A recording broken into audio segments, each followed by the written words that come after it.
Number 10, graph the inequality 2 times the quantity x minus y is greater than or equal to 5. First thing we want to do is graph the boundary line. So we pretend like this is an equals.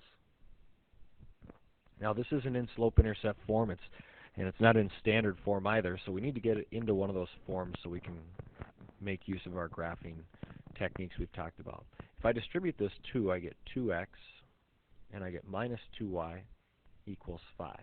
Now, since it's in standard form with the variables on one side and the constant on the other, it's a good candidate for finding your intercepts as long as the coefficients, 2 and negative 2, multiply nicely into this constant.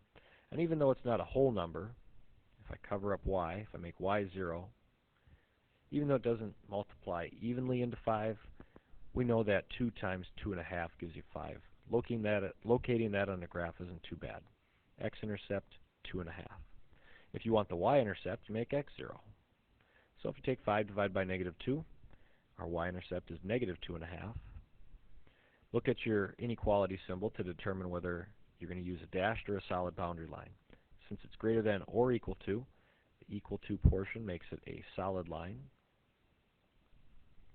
And the last thing we have to do is decide how we're going to shade this. Since it's not on the line, we can test the point 0, 0. We substitute it into the inequality. 0 minus 0 is 0. 2 times 0 is 0. Is 0 greater than or equal to 5? The answer is no.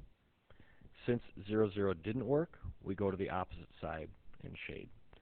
So anything in the blue shaded region will make the original inequality true. Describing it, we've hit quadrant 1, 3, and 4, and we include the boundary line because it's solid. 1, 3, 4 include is letter A.